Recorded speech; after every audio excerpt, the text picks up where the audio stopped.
Good afternoon. Hello, everyone, and welcome back to True Health Tuesday.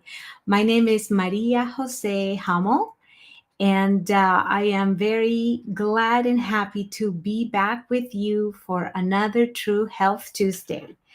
And as you can see from today's title for today's presentation, we are going to be talking about setting effective goals and increasing self control because we just finished a cycle of presentations on diabetes and all the other complications that are associated with diabetes and insulin resistance.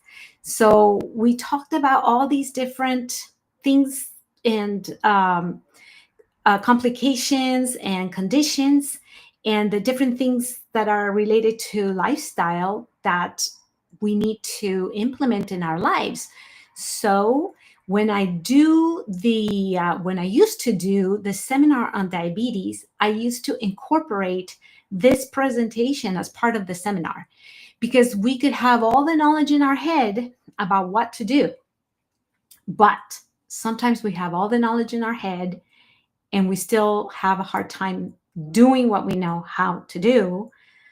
So sometimes it's very important to talk about how to do it, not just what to do, but now how to implement these changes. So that's what we're going to talk about today. Before we start, we're going to go ahead and have a word of prayer. So let's pray. Dear Heavenly Father, thank you so much for another beautiful day and another opportunity to have True Health Tuesday.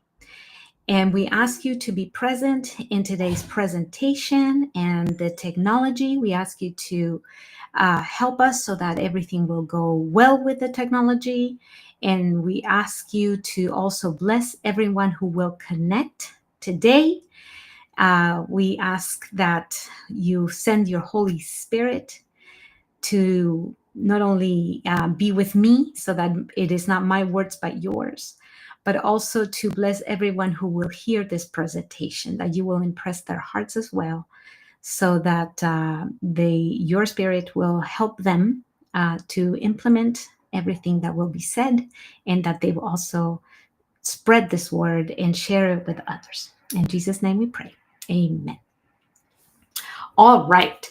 So we're going to go ahead and start it because this is a very important concept. You know, self-control is part of the fruit of the Holy Spirit, as you know. So we're going to talk about how to increase self-control. But again, as I always say, this is only going to be educational. Nothing that I will say will be meant to be treatment or medical advice. So I always start with that. This is very important to make sure that we talk about this. We're not going to talk about diabetes today. So this is going to be less medical, that previous presentation. So that's a good thing. But I also want to make sure that I include my spiritual disclaimer as well. Everything that I say, I always try to, as I've said before, so this might be repetition for some of you, but for some of you that are watching maybe for the first time, I always try to make sure that my presentations go along with Isaiah 8:20, which says to the law and the testimony. So I always try to present things that are according to the law and the testimony, as Isaiah 8:20 says, which I interpret that to mean the Bible and the spirit of prophecy. As an Adventist, which I am a Seventh-day Adventist, I interpret the law and the testimony to mean the Bible and the spirit of prophecy. And I recommend that we all are knowledgeable of what the Bible and the spirit of prophecy talk about in regards to health. The other thing that I also want to make sure is that my presentations have a solid scientific evidence or base. And as you can see from the graphic that you're looking at right now on the screen, to me, the lowest type of scientific evidence is expert opinion, or what people just say, whether it's on social media or the internet, presentations, even so-called experts. Make sure that when you hear other people talk about health and whatever presentations people do, make sure that they have solid scientific evidence so that we have credibility when we share information to other people who might not be Christians. So I would recommend that when you share information, especially to non-Christians, that you are presenting things that have solid scientific evidence as well. And so when I give presentations, I always try to present like studies, and that are good quality studies. And you can see right here from the graphic that the best quality studies are meta-analysis and systematic reviews, meaning these are studies that are compilations of other good quality studies, hopefully. And the good quality studies are usually the randomized controlled trials. These are usually the best quality studies. But when it comes to nutrition, sometimes you have to have different kinds of studies. So either randomized control trials along with other types of trials, epidemiological studies, that could be cohort studies, and other types of studies. So when you have a lot of different studies together, then you put together things such as meta-analysis and systematic reviews, and then you have good quality data. That's why they're at the top of the pyramid. And then if you share that with people who might not be believers, then you're giving yourself more credibility. And I think that can distinguish us. And I think Adventist, we have good, I think we have very good status. I think we have, in the world, people look at us differently from other maybe denominations because we have things such as Loma Linda, and people look at us differently. We have maybe we're part of the blue zones, and we have this medical center down in Loma Linda, and we are well known for these things. We have the Adventist health studies, and we have things like that. So I think we can continue to distinguish ourselves because we have the health message too. There aren't a lot of denominations that have this. So we can continue to distinguish ourselves, to differentiate ourselves, as long as we have these good quality information, good quality health message. Anyway, I digress. We can then go ahead and continue to present. I want to go ahead and present why I believe in good scientific knowledge, because it says right here, I put my trust in the spirit of prophecy. And it says right here in Christian education, a knowledge of science of all kinds is power. And it is in the purpose of God that advanced science shall be taught in our schools as a preparation for the work that is to precede the closing scenes of Earth's history. I've read this many times, but some of you might be watching for the first time. So closely is health related to our happiness that we cannot have the latter without the former. A practical knowledge of science of the human life is necessary in order to glorify God in our bodies. Now, remember that glorifying God in our bodies is part of the first angel's message. So this is very, very relevant for these times. All right, so we are ready to start our message for today. Now, we have said a lot of things in the last previous presentations. And when we talk about health, why is it that sometimes we really, really know that we need to eat healthy foods? We need to do better. We need to, control ourselves and eat a healthy diet. But why is it so hard sometimes? Why is it that we think we know what we need to do and we seem to not be able to do the right thing? Well, I want to read to you a few quotes. By the way, I want to say hi to Andrea from New Brunswick, Canada. Hi, Andrea. Thank you for joining us from Canada. And hi to all our friends from any country that you're joining us. Thank you for joining us. Thank you for joining True Health Tuesdays. Anyway, I really wanted to share with you a few quotes that I think are super important. This is from Councils on Diet and Foods. And look at these interesting quotations, okay? Quotes from this book. One of the strongest temptations that man has to meet is upon the point of appetite. One of the strongest temptations that man has to meet is upon, I would say the strongest nowadays, but I don't know if you agree with me on that, but I think it's the strongest nowadays. Anyway, the second one says the following: Satan is constantly on the alert to bring the human race, fully under his control. His strongest hold on man is through here it is, see? His strongest hold on man is through the appetite. And he seeks to stimulate in every possible way. Boy, it seems like she was looking into the future, doesn't it? It almost seems like she was looking into the future and able to predict what was going to happen in the 21st century, even starting in the 20th century. Able to see what TV, social media, today you walk into the pharmacy, it's not like just medications in there. You walk into a gas station, it's not just gas in there. We are constantly bombarded by stimulation of our appetite. Yes or no? Yes or no?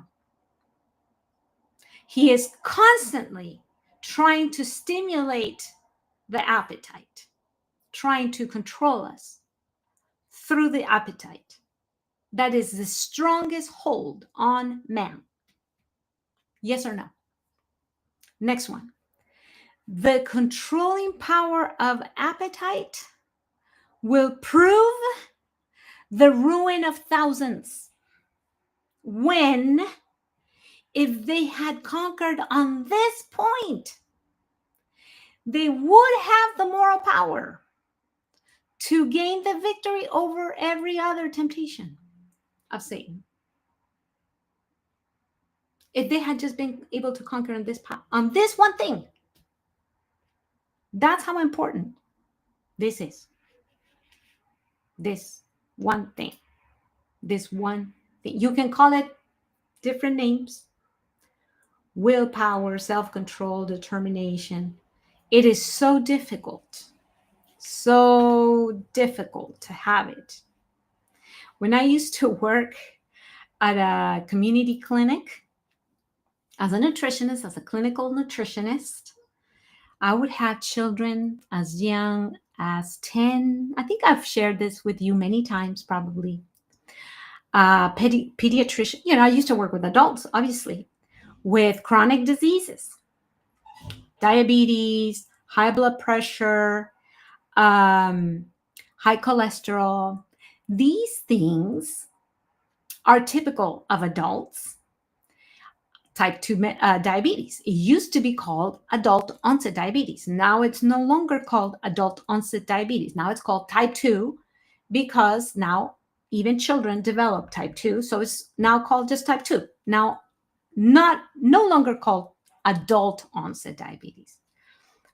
Well, when I used to work there at a clinic, I had children sent to me with type 2 diabetes already diagnosed, by the way, but also high cholesterol, high blood pressure, fatty liver. When I was a young child, I don't know how many of you might be around my age. Now I'm going to have to say how old I am. Past 50s, let's say, middle-aged. How many of you had classmates that had high blood pressure, high cholesterol, type 2 diabetes? And I had the parents with the children, and we would talk about the diet, of course. I would go, over the questionnaire typical that we had to do, 24-hour recall or whatever other questionnaire, trying to figure out, what are they eating? And most of the time the parents already knew. what the child should be eating. It's not like we don't know. Most people already have a concept, at least, of what we should be eating. More vegetables. It's not a mystery to most people. We probably shouldn't be eating what you're looking at on the screen. Junk food is called junk food for a reason, right? Most people already know fast food's not great, right? But I mean, sometimes people would give me excuses, right? Like, well, okay, so I would ask things like, the child, for instance, had soda or something, and the parents would say, well, I have the soda in the fridge because, well, why would I serve the visitors when they come home if I don't have the Coca-Cola or whatever in the fridge? What would I serve my visitors? Do we really need to serve visitors sodas when they come to visit us? Or, I have such a physical work, I do a lot of physical, work at my, their job is very, very physical, maybe construction or something. So I need to drink soda, so I can keep up with my work. Do you? Do you really? Things like that. So sometimes I'd hear excuses. I would say excuses. Or they would say, I hide the chips all the way up above the fridge. Literally, I hide them. And, little Johnny, I'm just saying, I'm making up names here. Little Johnny goes up, climbs up all the way up and still gets the chips. What would you say if you were? Why do you have why do you even buy them? These foods are literally like drugs. We're going to talk about this. I am very convinced that I'm going to talk about food addictions. 2 weeks from now, the next presentation is going to be about food addictions, because these foods, yes, Tyra, exactly. See, you were reading my mind, Tyra. Thank you. These foods are literally drugs. How can you hide them? They're going to go get them. You can't just buy them and hide them. That's not going to work. So, yes, so most people literally know what they need to do, but sometimes we don't do it. So let me show you another example of this point. So I think I've mentioned before that, in fact, I've shown you this very study in the past. This is from the 1990s. Early 1990s, Dr. Dean Ornish, who became very famous for this very reason, was one of the first who showed with research that coronary heart disease was actually reversible. Prior to that, if you had coronary heart disease, your doctor would say, well, this is not curable. You're going to have it for the rest of your life. We're going to give you medication to control, and hopefully, you won't die immediately. We'll try to keep you alive for a while, with medication or whatever. We'll do some intervention, some surgery, blah, blah, blah. All right. But in the early 1990s, after some years of doing this intensive lifestyle changes, as you can see, that was the intervention. That was the study that he did. And so basically, they put people on this lifestyle program, and they showed that the plaque, what I'm talking about is this cholesterol plaque that starts to accumulate inside the arteries. That's what starts to block the arteries. That's what causes eventually the heart attacks, right? So if the artery is blocked, if your coronary arteries get blocked, obstructed, that's what will cause the heart attack. Well, if you change your diet, when this intervention was more than diet, they put people on an exercise program, stress management, quit smoking, all these things, stress management too, by the way. So all these things, eventually what they saw, and I'll show you the picture, actually, here's the picture. What you see right here on the screen, before and after, notice in between the yellow lines, you see that's the plaque. Basically, this is a picture of the artery. And what you see between the yellow is the plaque.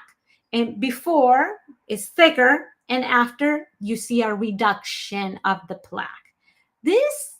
When this was published, all right, wow, it's a revolution in cardiology because, wow, this is the first cause of death, number one cause of death in the country.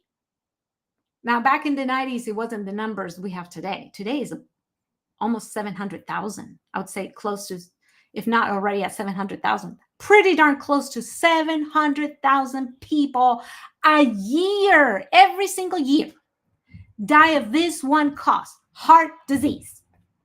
Every year. Every year. 2 years, 1,400,000. 3, 2 million after 3 years. I mean, every single year. And so when this came out, wow. Because up until that time, incurable, no cure for this. And all of a sudden, what? We can reverse this? Are you serious? This is insane. So Dr. Nedley, I remember hearing this, a presentation, Dr. Neil Nedley. He said he went to one of these conferences, medical conference, the presentation where these results were given. And it's just, wow. Everybody was like, I can't believe it. Wow. And he thought to himself, Dr. Nedley, he says in one of his presentations, I remember hearing this. And he says, wow, this is amazing. This was 1992, early 90s. And he thinks to himself, in 25 years, nobody will have a heart attack. 25 years. I mean, that's a long time if you think about it. But that's how long it takes for research to trickle down into medical practice. 25 years, no one will die of a heart attack. We have the cure. 1992. How many years have gone by? More than 25, right? So nobody has a heart attack now? Right? Nobody. No one. No heart attacks. They're gone forever. Oh, wait. They are heart attacks. And heart disease is still the first cause of death in this country. Why? We already have the cure. By the way, that's not even the only study that found it. The previous study was intense lifestyle. This one from Dr. Caldwell Esselstyn was just the diet. No exercise, no stress management, no stop smoking, nothing.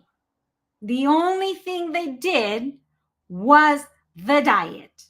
And you can see right there, first line, abstract purpose, plant-based nutrition. That's it.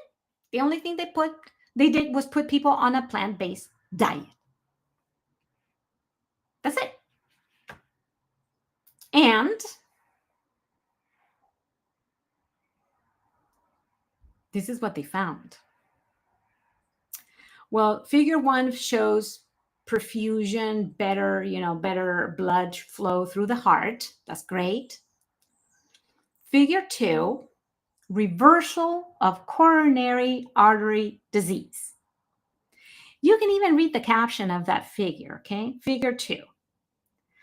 Coronary angiography reveals a diseased distal left anterior descending artery, the widowmaker. And you can see how thin that artery looks. It's because it's very obstructed. It says before, I labeled it. It's picture A, before. Very thin. It's because it's very obstructed. Okay? Following 32 months of a plant-based nutritional intervention without cholesterol-lowering medication.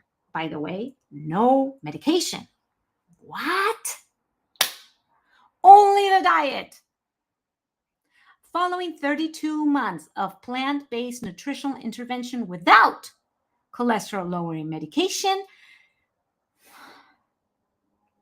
please read it. Because I'm not lying, you can see it with your own eyes, okay? The artery regained its normal configuration. Are you looking? Are you seeing what I'm seeing? Because you can also see with your eyes the after. Compare before and after. The artery looks 100% like a baby's artery. It's amazing. It's unbelievable. It's amazing. So, what we can see here is the cure, you guys. A plant-based diet. Nobody should be dying from a heart attack anymore. So why are people dying from heart attacks then? So there is a psychologist, you guys. Psychologist, not cardiologist. Very famous. His name is Roy Baumeister. He is the most cited psychologist in the country from the University of Florida. And he says the following very interesting thing, he says, okay? He says, lack of self-control is the number one cause of heart disease. What? I thought it was a diet. I thought it was, wait, lack of self-control. Lack of self-control is the number one cause of heart disease. Now, that's his specialty, by the way. He studies willpower. In fact, you can look up his name, Google it. He's written books. I think the title of one of his most famous books is, in fact, Willpower. Lack of self-control is the number one cause of heart disease. Why? Because we already have the cure, but we're not doing it. So if you already know what to do and you don't do it, it's no longer a physical thing. It's here, isn't it? It's not a problem of the body anymore. It's a problem of the what? Of the what? Isn't it? What do you think? Put it in the chat. Put it in the chat. What do you think? Anyway, I'm going to tell you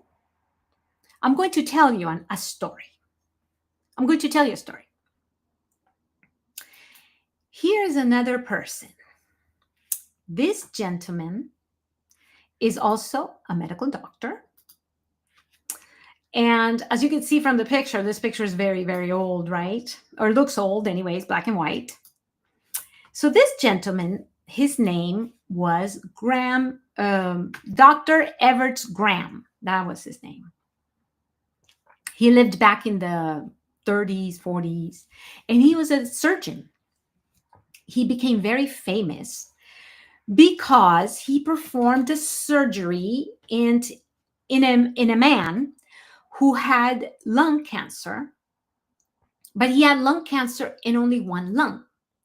And so he performed a surgery and took out the lung with the tumors and left the other left the other lung in that person, in this man. And so the man survived with only one lung. And I don't know if you knew that. I don't know if you knew that the person can live with one lung, but this man did. And so he became, wow, that's super interesting. And so he became famous. He also became famous because he had these machines, these contraptions in a lab. He had this lab with these machines that basically he put cigarettes in these weird contraptions that took out, basically they're smoking machines, kind of took out the tar, the smoke and the tar, I don't know, from the cigarettes. He extracted tar from the cigarettes. And this tar was like a thick, dark, thick substance. and he would smear it, I guess, on these, well, I guess lab rats or mice, and he would put it on the lab rats or mice, I guess, and the little mice developed tumors, cancer, and then he would compare the tumors with patients, and he realized that the cancer that the mice were developing was the same as the patients that were smoking. So basically he made the connection. This, remember, you guys, back in the 30s and 40s, this was before the general surgeon's report from the 1964 or something, where it was definitely established that smoking produced lung cancer. So back in the 40s and 30s and that time, it wasn't nearly as accepted that smoking caused cancer, right? So this was highly debatable, I guess, at the time, and people weren't 100% as convinced, I guess. So he was the one who started to make the case for it by performing these studies. So anyway, that was another reason why he became famous. So this man was very famous, and obviously as a surgeon, he was well off. He was a very intelligent man, well studied, right? And so he was famous. He had money. He was intelligent, smart. He had everything in life. Successful man, as you can imagine, a successful person. So anyway, he had everything in life, except he had one problem. He had a bad habit. He had quite a really bad habit, actually. Can you think of what bad habit he might have had? In fact, he had a really bad habit that cost him a big, humongous problem. Can you guess what bad problem, bad habit he might have had? Do you want to guess? Well, this man actually smoked cigarettes. He smoked cigarettes. In fact, he was addicted. Oh, sugars. That's a good guess, Tyra. That's a very good guess, because guess what? Sugar is just as bad as cigarettes, I would say. But in this case, Dr. Graham was addicted to cigarettes, knowing full well, right? He was the one doing the studies. He was the one looking at tumors in both humans and animals. And he smoked. And guess what? Not only did he smoke, he developed cancer. And here where the story goes even more sad. He writes a letter. This is how we know the story, because he writes a letter to his best friend, who was also a physician, and his best friend's name was Dr. Alton Ochsner, who's also a famous doctor, famous surgeon from New Orleans. And the reason why we know this is because Dr. Ochsner gives a testimony or reflection later on in life, I guess. He reflected, Adventists have a good stop smoking program. Yes, they do. In fact, that's how I entered the church, because my dad was a smoker. And when I was like 12 years old, we were invited to a 5-day smoking program in an Adventist church. And my dad went, and he stopped smoking thanks to an Adventist smoking program. Yes, too bad they don't do them as much anymore. There's still people who smoke. But I remember even when I was a child and I was going to a non-Adventist church school, I remember seeing the posters every year for a day of not smoking, sponsored by the Adventist church. This was when I didn't even know about the Adventist church. But every year there was a poster in my school of no smoking day or something, rather, sponsored by the Adventist church. Anyway, as I was saying, Dr. Oshner wrote, or Dr. Everett Graham wrote a letter to his best friend, Dr. Oshner. And Dr. Oshner, many years later, reflected how sad he felt when Dr. Everett Graham wrote him a letter saying, basically said, I have cancer. He told him, I have cancer. I have cancer in both lungs, and it is malignant, and I won't be living much longer. Basically, it was an advanced cancer in both lungs. And Dr. Oshner, the friend, said he felt so sad because reflecting upon the fact that his friend was so smart, was so intelligent, had such a great career, money, fame, success. I mean, everything. He had everything a man could ever desire. But he was going to die soon because he lacked one thing. You know what he lacked? He lacked self-control because he knew full well for years how bad smoking was. If anyone would know, it would be him. He was the one doing the most advanced research at the time on the dangers of smoking. If anyone in the world knew how bad smoking, it was Dr. Everett Graham. And he wouldn't quit smoking. Why? Why don't we do the very thing we know we need to do?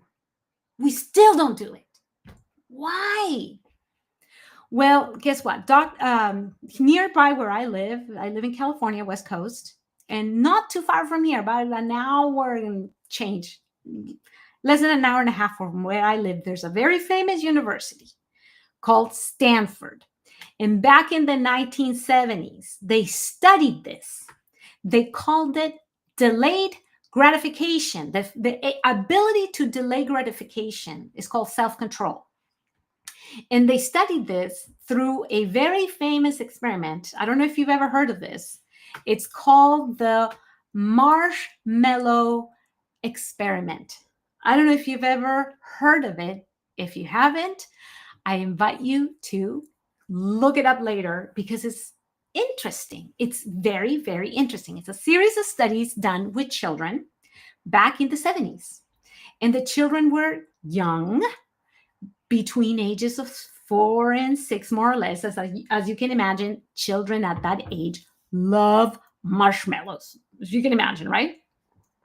And so the experiment consisted in the following thing.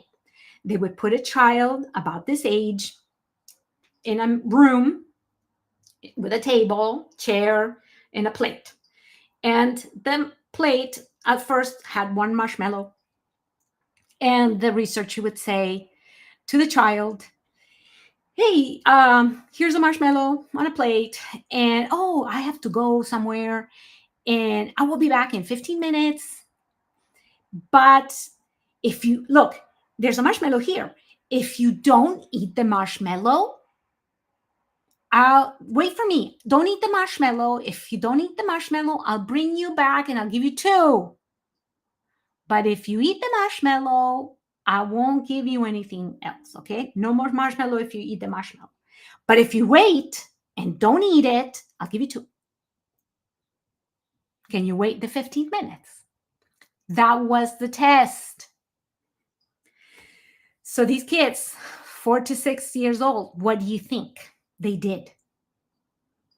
Can kids wait 15 minutes to eat a marshmallow? What do you think? Do kids have self-control enough to wait?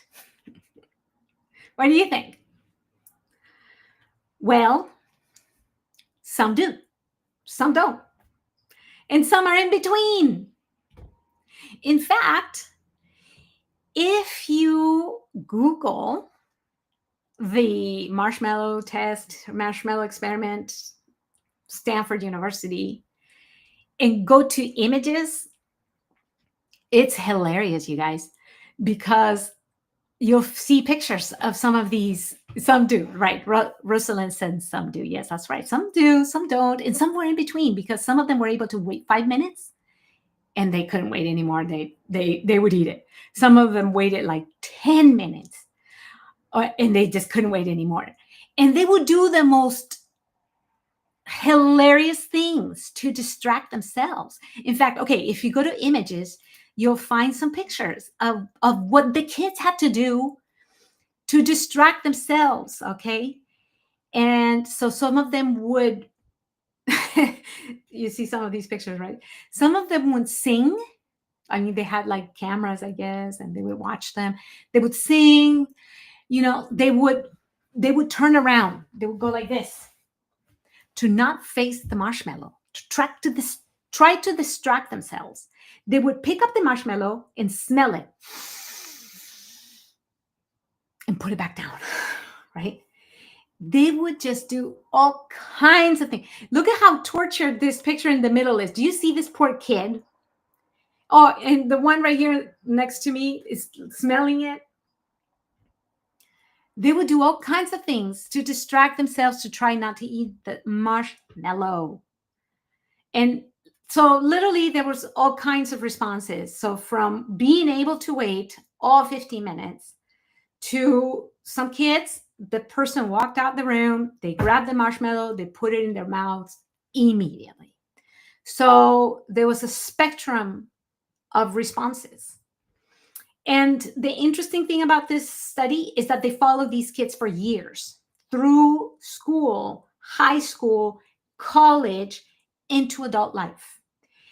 That's what's very revealing and very good, because that's what was valuable in the sense that it showed what happened later. And this is what I'm going to tell you about.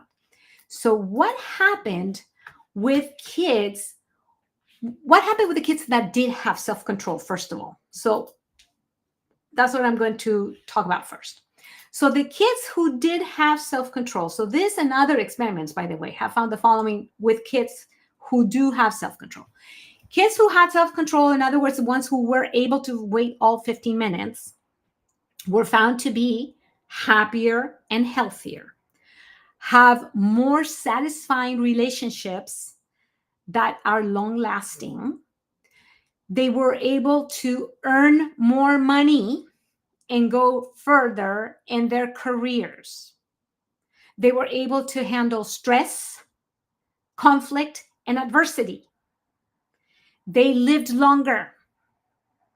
Self-control. Oh, watch, this is super interesting, okay? Self-control is a better predictor of academic success than intelligence. Did you hear? I'll say it again. Self-control is a better predictor of academic success than intelligence. And it is more important in marital happiness. In other words, happiness in your marriage than empathy. Of course it is, if you think about it. Because self-control means you're not committing adultery, right? Obviously. All right. What happened with the kids who did not have self-control? You want to know? Are you curious? I'll tell you.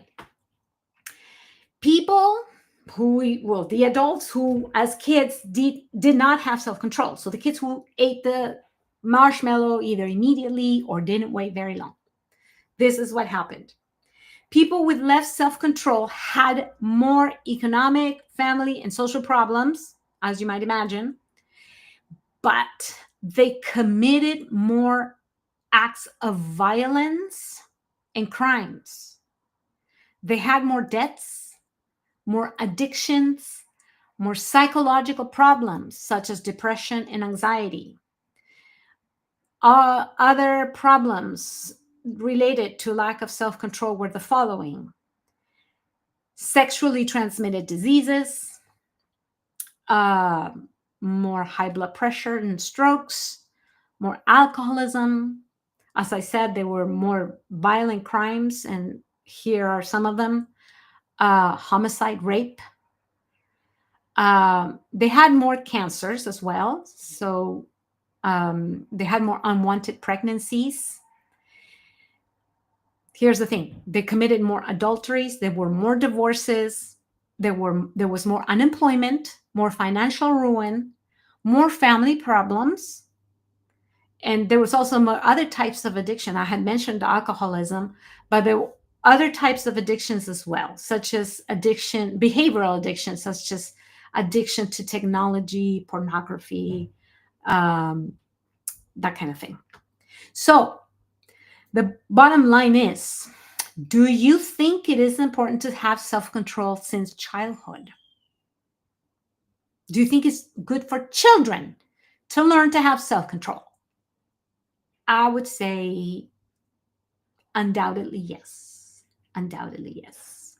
All right. So, but as we read that quote at the beginning from Councils on Diet and Food, today, oh, I mean, that was written back in the what, 1800s, early 1900s. But it seems like it was speaking into the future. It was telling, Tyra, thank you. You're saying yes about that question. I think you agree. Yes. That quote that Ellen White wrote was thank you, Candy. Thank you very much.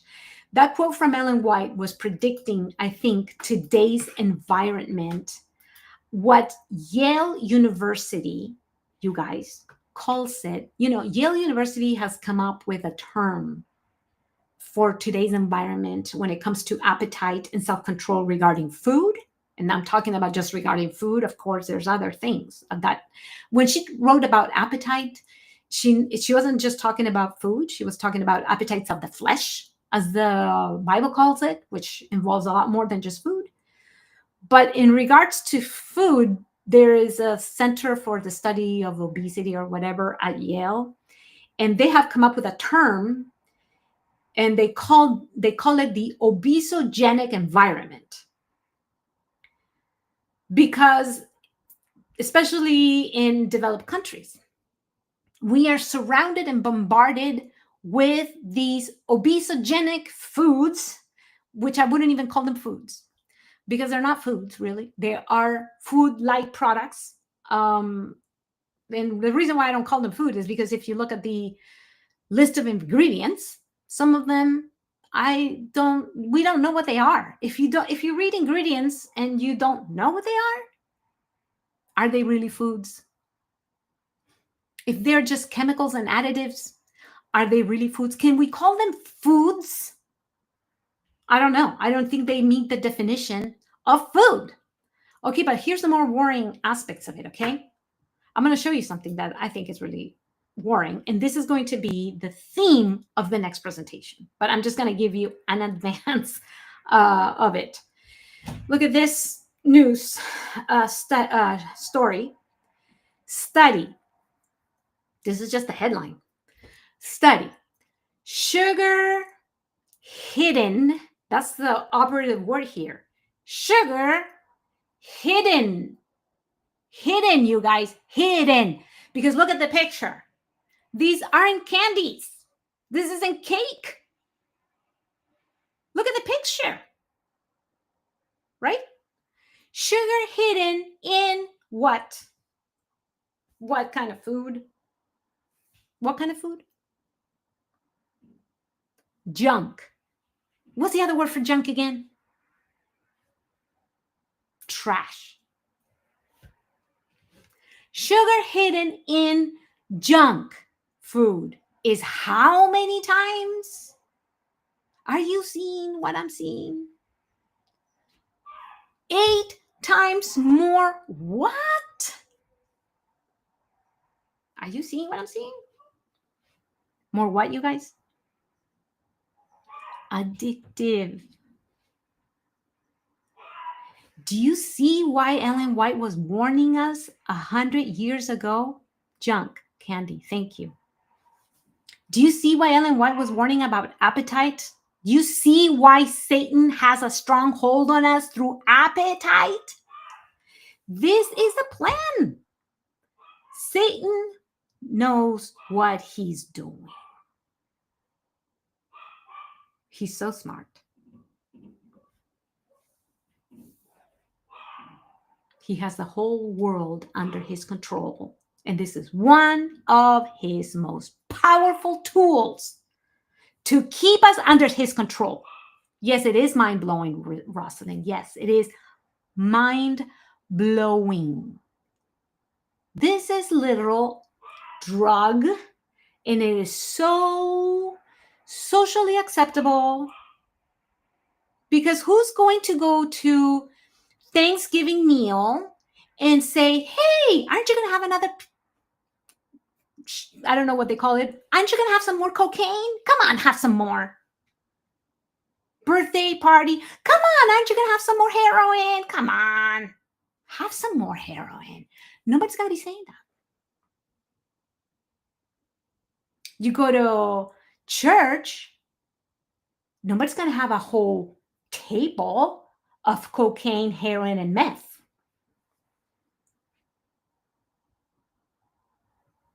Right? But sugar is 8 times more addictive. And we have whole tables of it at church. Sorry, I'm sounding so controversial. I get kind of upset about this.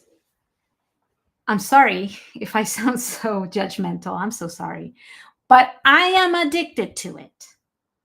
And I have a hard time going to a church. I get invited to give presentations, and there's my cocaine. So sorry if I sound upset. But there it is. My own heroin is right there in front of me. And it is 8 times more addictive because it's not just an exaggeration. It says study. That's the first word. Sugar does have withdrawal symptoms, Candy. Yes, you are correct. Of course it's withdrawal symptoms. It is a drug. That's why people have a hard time stopping eating it. If it wasn't a drug, it wouldn't have withdrawal symptoms. Here's the study. It's not the only one, by the way. Here's the study. That's why I tell you from the very beginning of my presentations, I'm not just talking here. I show you the pyramid from the very beginning. I'm not just giving you the bottom stuff. I'm giving you the top. I'm giving you actual evidence. This has been studied. And here's the picture of the researchers, you guys. There's the rat in the front. You know what they did to show that this is 8 times more addictive? I know it's kind of cruel to animals. It's okay. It's serious. Yes. Thank you, Candy. Thank you. I'm so sorry, but I do get a little bit upset. Anyway, I wrote my doctoral dissertation on food addiction. This is how personal it is for me, anyway.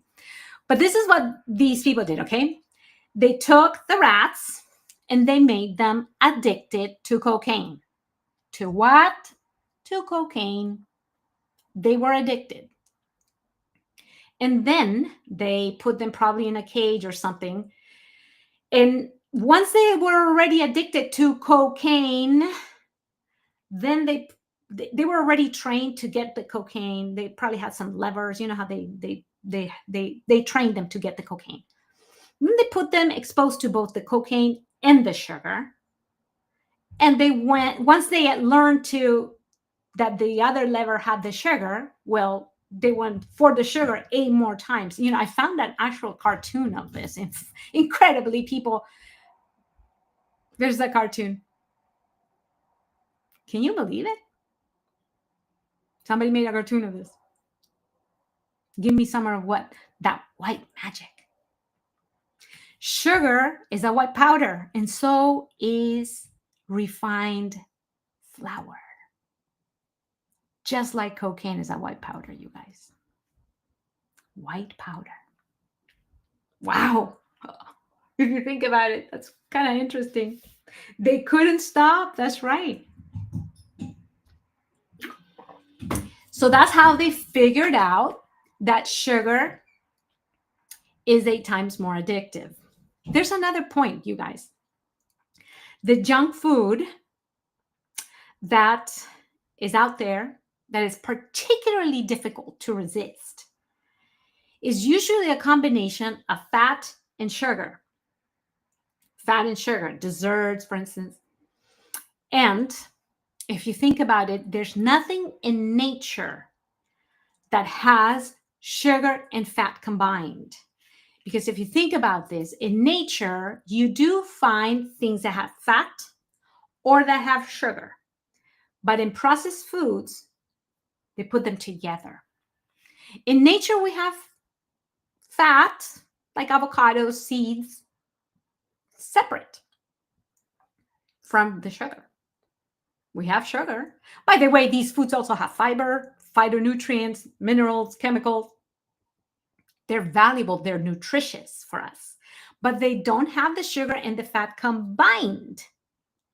But in processed foods, they put them together in way higher amounts, by the way. There's no nutrition value here because there's no minerals, no vitamins, no phytochemicals, no fiber, and high amounts of sugar and fat, way higher than the foods up above here. The starch converts to sugar, yes, because this starch has no fiber. This starch has no fiber. It's very different from whole grain starch. The whole grain starch is encased in fiber, and it acts in synergy with all the other nutrients, whereas this starch is empty calories. Very, very different. Your body processes these foods very different. And when your tongue touches that sugar, it's a hit directly to the brain and stimulates the dopamine system in the brain the exact same way as any other drug. And that's what I will be talking about 2 weeks from today. Food addiction. And I will explain the neuroscience behind it, which is the same as any other addiction. So the same science behind food addiction is the exact same as alcohol addiction, drug addiction, cigarette addiction, porn addiction. Any behavioral addiction is the same as substance addiction, substance use disorder, and is the same as food addiction. So all the addictions have the same commonality in the brain, which is an alteration of the dopamine system. And that's what I will talk about 2 weeks from today. So I hope you don't miss it. It's very important to understand this because there is a cure, and the cure is in the 8 principles of health, is one of those principles. So I hope you don't miss it. But there's also another aspect, and it's sometimes that we use food to medicate our emotions.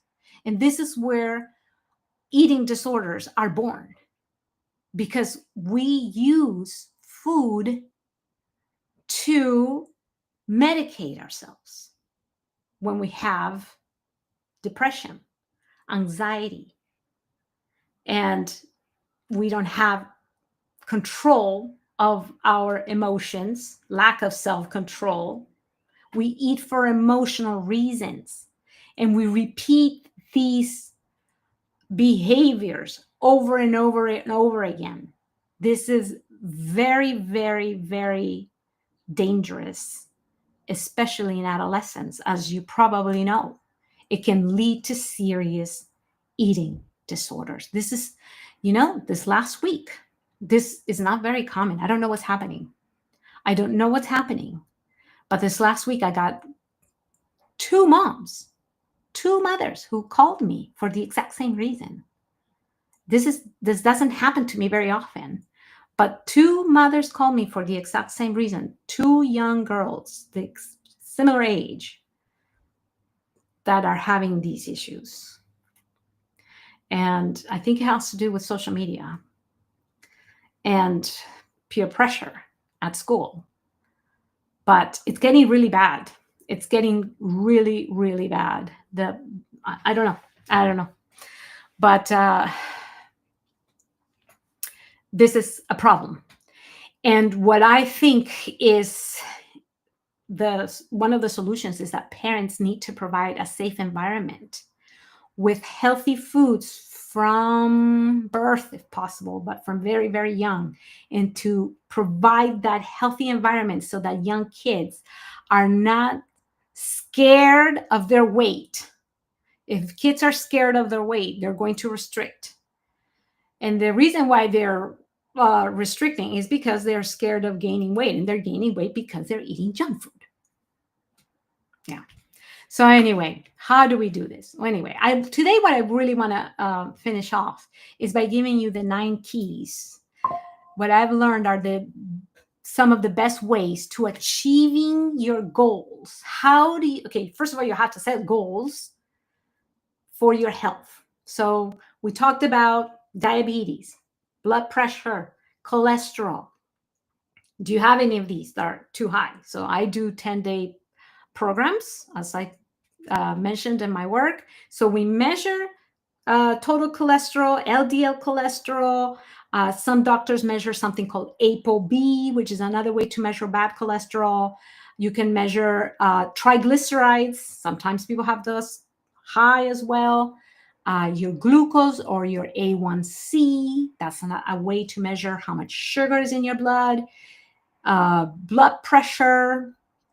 Also, of course, weight, which is not, it doesn't have to do with how good you look. It has to do with your health, because carrying extra weight, that adipose tissue in your body is inflammatory. That adipose tissue in the body releases cytokines, inflammatory cytokines that elevate inflammation in your body. Also, by the way, that extra adipose tissue releases also hormones for both males and females. And I'm talking about estrogen in particular. So males that carry extra weight have extra estrogen. You know, sometimes men think that if they drink soy milk, they're going to get male boobs. No, the male boobs don't come from drinking soy milk. They come from the fat tissue because it produces extra estrogen. Anyway, all this also a cancer risk. The adipose tissue produces cancer risk. We already talked about the insulin resistance. Anyway, so all of this extra weight is a health risk. Okay, so we need to set ourselves health goals and to build self-control to be able to achieve those health goals. So today I'm going to talk about 9 steps or keys to be able to achieve those. So I'm going to go through them. Are you ready to write? Or you can watch this again if you don't catch them.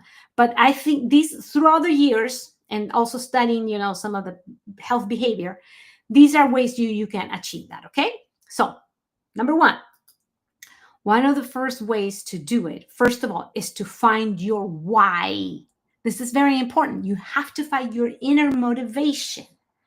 How do you do that though? Well, you know, sometimes as Christians, wanting to glorify God in our bodies, we have sometimes a spiritual reason to do that. But sometimes you also have a more inner reason. You have to keep asking yourself, why do I want to do this? And once you give yourself a reason, but why do I want to do this? You know, why? And keep asking yourself until you find the innermost reason for that. So keep asking yourself until you find the last reason, the most inner reason, and then put that somewhere. Put it in front of your mirror in the morning, or put it on the fridge maybe, or somewhere where you can face it every single day to remind yourself, so that when you are tempted to maybe, you know, have something that you shouldn't, or maybe you don't want to get up to go for a walk or something, you're able to remind yourself of your why.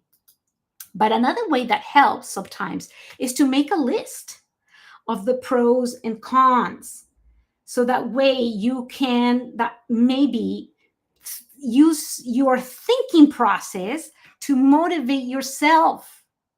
By the way, in behavioral health, behavioral science, there is a theory of behavior change called the stages of change. And it's very interesting how sometimes people who don't even want to change, that's called the pre-contemplation stage. When you don't even, no, I don't want to change my diet at all. No, no, no, don't even talk to me about your diet. Blah, blah, blah, blah. No. How do you get a person to move from that pre-contemplation stage to maybe think, well, maybe I should, maybe I do really need to think about how I should change my diet or start exercising or something. How do you move that needle? And what I have found is that the more people are exposed to health information, and it doesn't have to be that people are nagging them all the time, but maybe going to a health presentation, listening to something maybe like this, a health presentation on Facebook, on YouTube, at a church, watching a documentary. The more people hear, sometimes you think they're not listening. You don't even know if that seed is planted. And months from now, years from now, that seed may yield fruit. The more people listen, sometimes it seems like it's not giving any results, but you don't know. So just even for yourself, expose yourself to more and more information so that someday that will make a difference. So that leads to number 2, which is the inspiration. I recommend watch all the documentaries that you can. Forks Over Knives, what is a classic now. I recommend everybody watch it.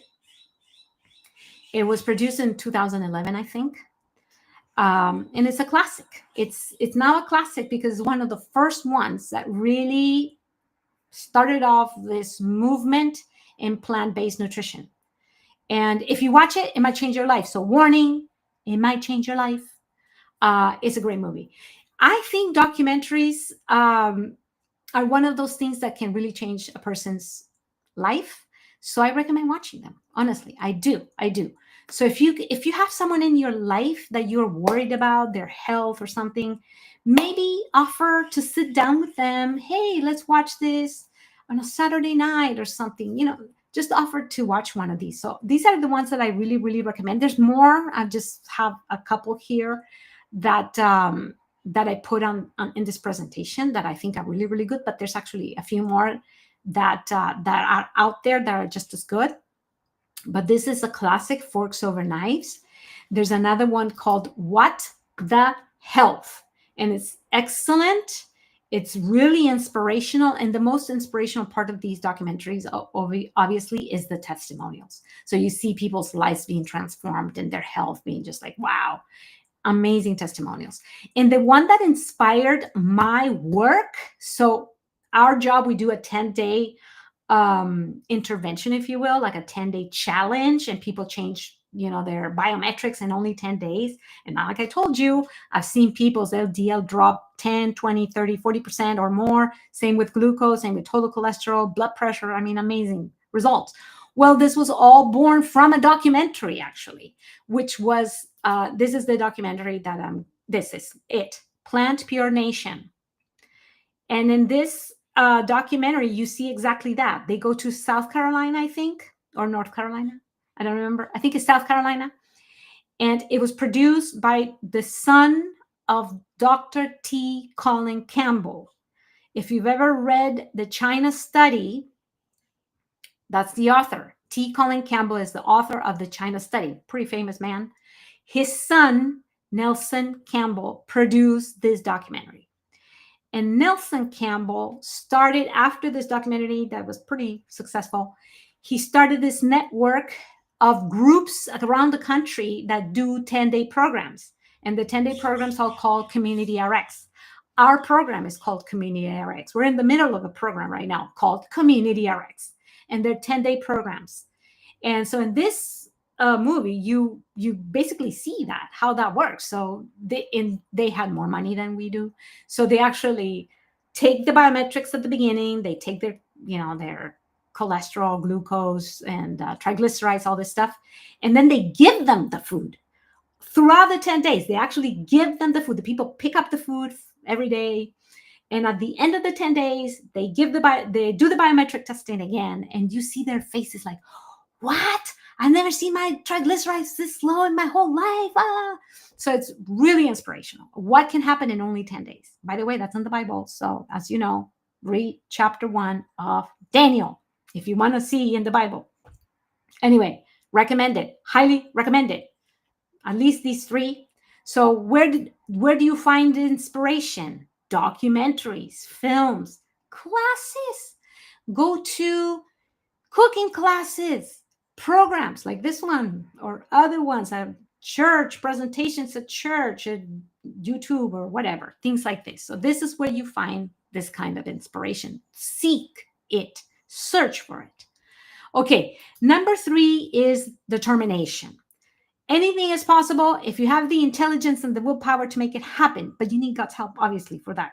Okay, so, but this is how I think of it as what is determination?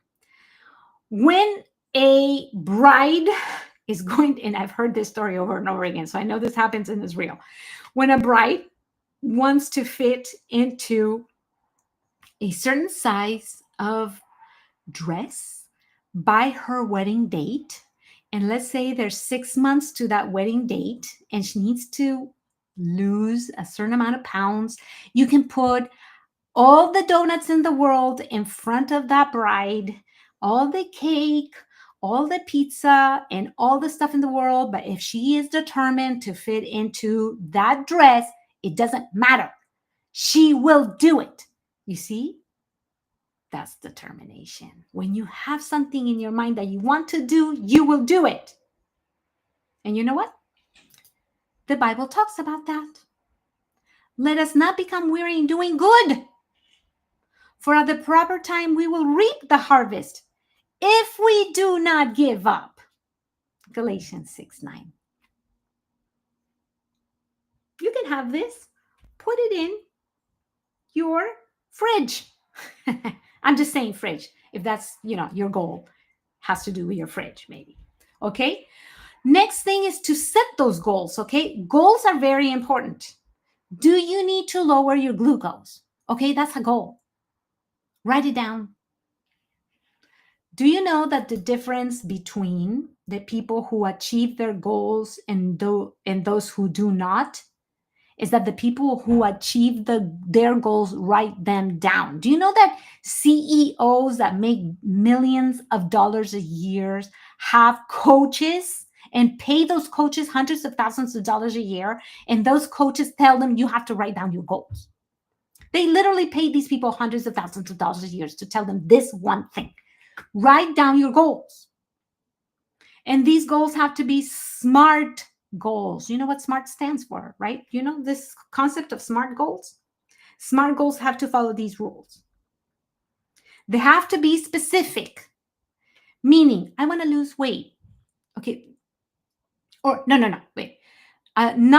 Non-specific goal would be I want to be healthy. That's not specific. I want to lose weight would be specific, but I want to be healthy, that's too vague. Needs to be specific in the sense that it needs to be measurable. The M stands for measurable. You have to be able to measure it. Health is not measurable, but weight is measurable. Cholesterol is measurable. Glucose is measurable. Things that are measurable are specific. Also needs to be attainable. Because if you say, I want to lose 100 pounds in a month, that's not attainable. You cannot lose that kind of weight, okay? I want to drop my cholesterol from 300 to 150 in 2 weeks. Okay, that's kind of crazy. Do things that are attainable, realistic, relevant. Okay, if you have diabetes and your goal is to read a book a week, okay, that's a great goal, but let's stick to what's needed at the moment. Okay. I mean, maybe that goal's great too. Maybe that's, you want to do that too. But how about we think about health goals at the moment, because your diabetes is maybe what needs attention at the moment. So that's what's relevant. That's just an example I'm giving you. Okay. And the last thing is time based. Set a date. Set a date. By when? If you don't set a date, it might never happen. It might never happen. So set a date. That's how you get it done. So make yourself a little worksheet and write those things down. If you don't write them down, it might never happen. Write them down. Even put a signature. Even have a witness. Have a witness. Your child, your best friend, your parent, your spouse. Accountability. Some have an accountability partner. That will help. All right? So that's how you get it done. Do not super long-term goals. Make them somewhat medium to short, because if they're way too long in the future, then they might never happen either. All right? So set them to be somewhat medium to short term. Okay, the next one is to plan ahead. This is extremely important. If you really want to get your goals achieved, you need to plan. And especially when it comes to healthy eating and exercise, people don't realize how important it is to do this. They really underestimate this one. Planning ahead is vital. Vital. Especially with these things. What are you going to do for next Thanksgiving? Especially if your family is not on the same page. You might need to take food. Take food. You know, I've been doing this for years. My family eats my food. Sometimes they eat all of my food that I take for Thanksgiving. I'm like, hey, I thought you guys weren't, eating all that. How come I don't have any leftovers? You guys have so much leftovers. I don't have any because you guys ate all my food. It's fine. It's okay. They're eating healthy food, so it's fine. I don't care anymore. Make sure you are paying attention. Family gatherings, holidays, plan ahead. Take food. Meal events with coworkers. Stay away from those donuts if they take too many donuts to work. Hanging out with old friends. All of these things, plan ahead. Plan ahead. Plan ahead. Have non-negotiables. Okay? So plan ahead for social gatherings, plan ahead for all these things, parties, all of these. When you're going to eat at a restaurant, this is what my husband and I do. We look up the restaurants, look up the menu. And if they don't have anything you could eat, just go to a different restaurant. If you're traveling, whatever cities you're going to stop by, this is what we do. We're already used to it. We're taking a road trip. We look up all the cities in the middle, on the way. And we like, okay, this, we look up Yelp or whatever. And we look up the restaurants. Okay, we already know where we're going to go. On the planes, we take our own food. If it's long international travel or whatever, we request vegan foods, and we still take food just in case, because sometimes the food is no bueno. That's what we do, okay? So you plan ahead. Don't go for fad diets, okay? Just go with God's diet all the time. That's not a fad diet. Forget about marketing, advertising, all that stuff. Have a worksheet or something. Make sure you know when you're going to be exercising. That's a non-negotiable. God made your body to move. With the sweat of thy brow you shall eat. God made you to eat and sweat, not just eat. All right? Put it in your calendar. That's a non-negotiable. What are you going to be eating for breakfast, lunch, and dinner all week? Have a prep day. Which of these days is going to be your prep day? Make dressing, maybe on Sundays. That's your prep day. cut all your veggies for the week and make your dressing for your salad. So that way, during the week, you just go boop, boop, boop, boop, boop, boop, salad, done. Dressing, it's already there. And cook your healthy meals if you need to. Have a big pot of beans or something. Make your foods ahead of time if you need to. So that way, throughout the week, you don't have to stop at that fast food restaurant. Because when it's 12:30, 1 p.m., and you're hungry for lunch and you haven't prepped anything, what are you going to do? It's so much easier to just go through that drive-thru. If you're hungry. Whereas if you already have it prepped ahead of time, no thinking. There's no thinking necessary. It's already done. See? Make sure you know when you're going to be doing your strengthening exercise, your cardio, all of that ahead of time. All right? Next one is perseverance. Don't give up. If something doesn't come easy, the average person will give up. That's why they remain average. You know, the best example in the Bible of perseverance, I think, is Job.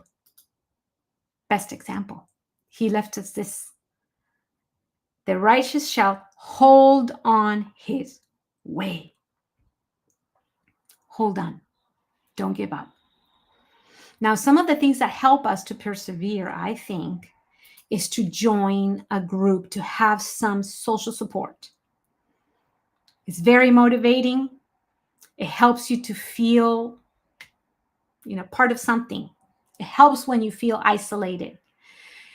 Online groups are just as good as in person, by the way. And if there's not one, then you start one. Start a group in your own house, in the local church. This is a perfect ministry opportunity. This is me, by the way, doing a cooking class. Start a cooking class. Or a Bible study on health. Or Bible study, whatever. I'm just saying. This is a perfect ministry opportunity. Perfect. But the key for this ministry to be successful is consistency. I mean, in the terms of ministry as in evangelism, for health ministry to be successful, evangelistically speaking, is consistency. It needs to be done regularly. And that's how it will work, so that people know that it will happen once a month or once every other week or whatever. It's the consistency that will make it successful as a ministry. All right. Number 7. 4 and 5. Okay. So number 4 was to set goals. That's number 4. Set goals and make sure they are SMART goals. Specific, measurable, attainable, relevant, and time-based. Okay. And number 5 is to plan ahead. Make sure you plan ahead for special events, especially. Okay, so let me show you. I'm thinking I'm going through all of these. Okay, so plan ahead, and especially for social roadblocks and for environmental roadblocks, such as eating at a restaurant, all these things, traveling. Those things are important. Make a chart for planning ahead throughout the week. That's number 5. Plan ahead. Okay. Okay. So number 7 is to form habits. Forming habits is making things automatic. So when you create a habit, you don't need willpower anymore. For instance, when you do exercise every morning, it becomes automatic. You just grab those tennis shoes and you go for a walk. That's just an example, okay? It's the same thing that happens when you're a child and when you're like 2 or whatever, you don't have the habit to brush your teeth. And I had the hardest time to teach my daughter how to brush her teeth for it to become habit. You know what I mean? At first, she just fought me for years. She didn't want to brush her teeth. And can you give us some guidelines on exercise? Okay, guidelines on exercise. That's very good question. I would say the ideal on exercise, let's go back to this picture on exercise, because these ladies, this is a picture from Honduras. And these ladies were exercising probably after many years of not exercising. And we would take them for walks first. And the cardio part, I think, is extremely important. That's for the heart. Cardio means, it comes from the root word for heart. And cardio, I think, is necessary at least, I would say, well, the minimal recommendations are 150 minutes a week. I'd say that's too low, but okay, you can start building up from 150 minutes a week. I'd say the more the better.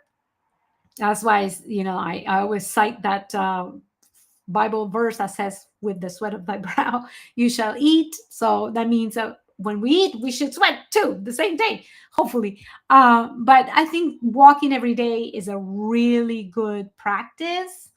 30 minutes a day, for instance, or more if possible. For diabetics, the best time to eat is after meals. So if you break up those 30 minutes into 10 minutes after every meal, if you eat 3 times a day, 15 minutes after every meal, if you eat twice a day. But if you can, after every meal, that's ideal for diabetics. If you're not diabetic, anytime you can walk, if whatever works with your lifestyle, your schedule, whatever works, before meal or before breakfast is the best time for burning fat if you are trying to lose weight. So, if that works with you, if you're really struggling with losing those last 10 pounds, before breakfast would be ideal, because that's when you're fasted. So you're into that fat burning mode, if you will. So if you can fit it in before breakfast, it's super great. But if not, don't worry about it. Do at whatever time it fits. It doesn't matter. If what matters is doing it. That's the most important part. So cardio. When it comes to resistance exercise, I think it's vital to do it as well. It needs to be part of your life, because our ancestors did it as part of their lifestyle. They simply did it because they had to. They had to work outside in the fields. They had to grow their own food. They had to cut wood. They had to carry the wood. The women had to wash the clothes by hand and then carry the wet clothes. So they had to carry weight. So they had to use their muscles way more than us. We lose muscle 3 to 8% a decade, every decade after the age of 30. We are losing muscle unless we're doing resistance exercise. We absolutely have to prevent that through resistance exercise. Minimum, I would say 3 times a week, minimum. But if you haven't done it for years and years and years, you should start with 2 times a week. Maybe 30 minutes, start slow, start very mildly, use bands or use your own weight, your own, body weight. So start, go to the doctor first if you're a certain age, but we absolutely need to be doing resistance exercise. Consult with your doctor. Go, if you've had any injuries, go to maybe a physical therapist. Make sure you're not injuring yourself. But everybody should be at least preventing further muscle loss. So put it in the schedule. Make sure you get enough guideline. But everybody should be, at the very least, preventing further muscle loss. But everybody should be doing both kinds. So it should become a habit, so that it becomes automatic, just like brushing your teeth. So that way you're not thinking about it. Don't wait any longer. Make it a habit. People started getting sick when air conditioning was invented. So much nicer to stay indoors because it's nice temperature inside, right? You're absolutely right, Candy. All right. So let's make exercising the automatic part of our lives. Same with eating a big salad. Eat a big green salad every day. And when you take the old bad habits out, put a new one in. Don't leave a vacuum in there. If you leave a vacuum, that old habit's going to come back. So replace bad habits with something new. Put something in there. That's good. All right. Number 8 is get support from your family. Get help if you professional help if you need it. But if you're starting something new and your family is not in the same page, at least let them know, because the last thing you need is for your family to sabotage your attempts. So, at the very least, I mean, this is the hard part, honestly. This could be very difficult sometimes. But, sometimes we can get our family to at least not sabotage her in our attempts, out of love, hopefully, right? One time I remember seeing one of those episodes from those shows, My 600-Pound Life. I don't know if you remember, any of you remember? This is a terrible show of very large people, My 600-Pound Life. And there was one lady who was really, really, really trying to lose weight because she was like 600 pounds. And her husband, who wasn't 600 pounds, her husband would bring junk food to the house because he didn't want her to lose the weight. There was a codependence here. I mean, that would be worst case scenario. Hopefully that's not the case. So, hopefully there will be some support in the house. And hopefully the best thing would be that the whole family is on the same page. But, you can always say, hey, my doctor said I need to do this. My nutritionist said I need to do this. Can you please recommend a particular YouTube channel or online group that we can exercise with daily, or at least until we get to understand or learn a routine? Well, our pastor is doing this. Pastor Ivor Myers is doing an exercise group. So I would say join Pastor Myers. I would say he is awesome. He's been doing, well, I don't know what exactly he's been doing because I haven't been able to join it to follow with him. I personally, as a woman, I've been doing a program called V Fit, and it's just for women. But she only does it a few times a year. And right now she's not doing it actively, but she does have an app. And so you keep doing the app, and she has these workouts in the apps, and she also has her recipes, and she has different things in the app, but it's mostly for women. So these are workouts for women, and the recipes are all vegan. So that's what I've been doing because I didn't know Pastor was going to be doing anything. This is very recent, so I've been doing this for like 2 years or something, and it's for women. So there's that too. There's some programs out there. I've seen also one called Vegan Gym. I haven't followed him very closely. I think these are two guys that are European, I think. But I've seen Vegan Gym out there. So there's some people out there doing stuff. Not that I know too much about it. Oh, it's called V with V Fit. And this is for girls, for ladies. So anyway, V Fit. And she's in Florida. And I just discovered this other people called Vegan Gym or something like that. But Pastor Myers is doing it. So why not join Pastor Myers? I think probably the best person to join. But anyway, for the other thing is for food or something, ministry opportunity, you guys. You can start something. If you don't find what you want, you can always start something. All right, last thing is always the most important, is to trust in God. Do you know that AA, Alcoholics Anonymous, or other 12-step programs, they rely on, they call it the higher power, um, because not everybody who goes there is Christian. But this is such an important part of their philosophy, having to not rely on yourself, basically, to recognize that you can't do this on your own, to be able to stop drinking or stop whatever addiction you have. You can't do this on your own. But I have found in the scientific literature this super interesting. It says religion. Do you see this? Are you reading this? It says religion replenishes self-control. Wow. Religion replenishes self-control.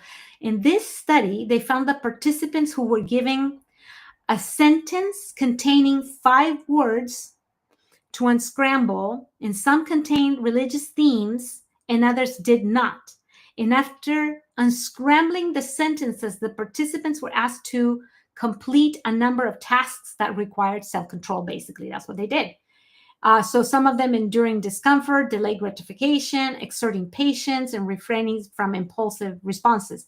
And the participants who had unscrambled the sentences containing religious themes had more self-control in completing their tasks.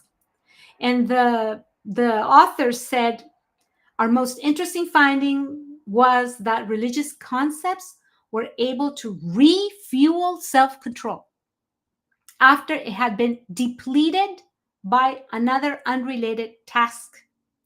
In other words, even when we would predict people to be unable to exert self-control after completing religiously themed tasks, they defied logic and were able to muster self-control. Until now, I believe, so this is one of the authors, I believed religion was a matter of faith. People had little practical use for religion. This research actually suggests that religion can serve in a very useful function in society. People can turn to religion not just for transcendence and fears regarding death and afterlife, but also for practical purposes. That's what the author said. Wow, wow, wow. Okay, this other study says the title, Religious Self-Regulation and Self-Control, Associations, Explanations, and Implications. And in this study, this study reviews the different effects of religious practices, such as prayer, on self-regulation and self-control. And if you go further, you read more into the study itself, you go down into more in detail into the study itself, they found that prayer does have an effect on the brain's neural circuits. And when neuroscientists observe people praying and meditating, they see strong activity in 2 parts of the brain that are also important in self-regulation and control of attention. They found that prayer meditation rituals are kind of anaerobic exercise for self-control. Wow. So there's science behind this, you guys. Prayer helps with self-control. Is that amazing? I think it is. So God has given us not a spirit of fear, but of love and power and self-control. That's in 1 Timothy, but I forgot the exact. 2 Timothy. And I forgot the chapter. 5:17? Something like that.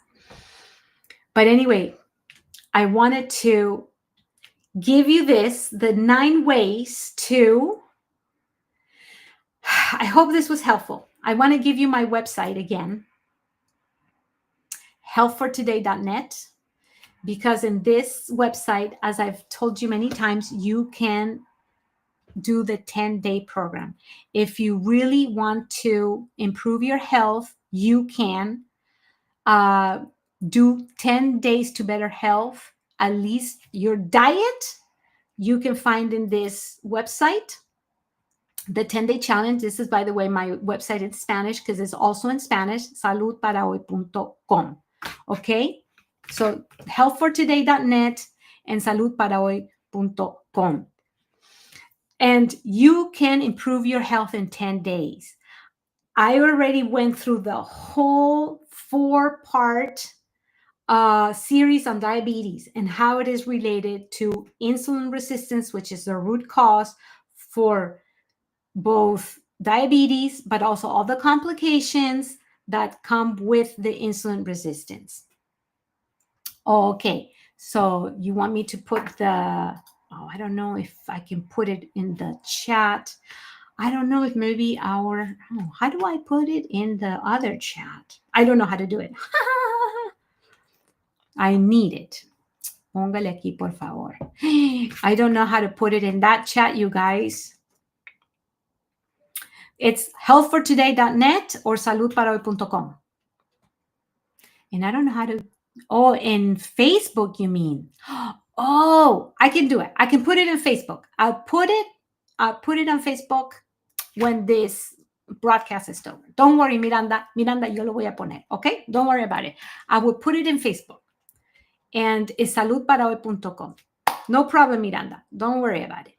I will put I think you want the website, right? I think you want the website. Don't worry about it, Miranda. I will put it. Okay, so if you need any other help, you can contact me in any one of these 2 websites, Health for Today or saludparahoy.com, either the English or the Spanish. Oh, there it is. Our producer put it up for you guys. So thank you, guys. I think our producer can take out, if you want, take it out of the screen. But thank you, guys, for being here with us. And we'll see you in 2 weeks. 2 weeks. I will be speaking about food addictions in 2 weeks. So invite your friends, because I think we will close the cycle on this very important topic. I think it's there it is. Okay. I think it's very important to finish this kind of talking about food addictions, okay? Because we've been talking about diabetes, we've been talking about insulin resistance, and we've been talking about all the different complications. We finished the 4-part series on the diabetes and the insulin resistance, and it's all about food. And of course, we will continue to talk about health and food-related issues, right? But I wanted to finish with these 2 presentations on the habits and self-control to kind of give you a foundation on that. And then the next presentation would be about food addiction, which is a little bit deeper into the neuroscience of the food addiction in particular, because that's a little bit deeper, if you will, and a little bit harder. And it's, it is a little bit more, it's a bit more, to take, if you will. Okay. This is a little bit lighter topic. That one is a little bit more. But I think it's very important to understand, because it is so relevant nowadays. Food addiction is a thing, and it's going on. So that's 2 weeks from today. I will give you the date. It will be the 2nd, September 2nd. So we'll be sending you the slides for today's presentation. And September 2nd, we will do True Health Tuesday, and it will be on food addictions, which, by the way, is the same, as I said before, is the same principle behind all addictions. So once we understand how to heal food addiction, is really the same principle behind all addictions, honestly. So can we do menu planning? Yes. So that's why in healthfortoday.net, I give you a 10-day menu, okay? 10-day menu with recipes. And you can use that menu as a foundation to then build on that. And you can do 2 weeks, you can do a month ahead of time if you want. I definitely recommend doing menu planning. Definitely. It will change your life because it makes things so much easier. It makes things way easier if you want to eat healthy. That way, you're not struggling last minute on what am I going to eat? What am I going to do? You can do shopping. By the way, my 10-day challenge thing has also a shopping list, so that can help too. So that way you know what to buy. So I try to make it easy for people. Okay, so it's an introduction. It's only 10 days, but then you can build on that. Okay, so thank you for being with us once again. I hope this was helpful and educational. If you have any questions, please contact me on my website. You already hopefully wrote it down. And we're going to finish today's presentation with some prayer. And I hope you have a wonderful, wonderful evening. And don't forget to like and subscribe to these channels on YouTube and to connect with all the other programming on Living Manna Online Church. Okay, so let's finish with some prayer. Dear Heavenly Father, thank you so much for giving us a chance to have this presentation and for giving us this wonderful health message that we can use not only for our own health and our own benefit to be able to take care of our body temple, but also that we can share with others so that they can achieve better health and they can learn that you are our God and Creator, and that they can learn also how to glorify you through their bodies. Be with us the rest of this evening and the rest of this week, and help us to have wisdom so that we can care for our bodies and achieve better health. If we have any diseases, I ask, Lord, that if anyone who is watching has any health issues, that you bless them, Lord, and put your healing hands over them and their families. In Jesus' name I pray. Amen. Thank you once again, you guys. See you soon in 2 weeks, and bless you, and have a good night. Thank you.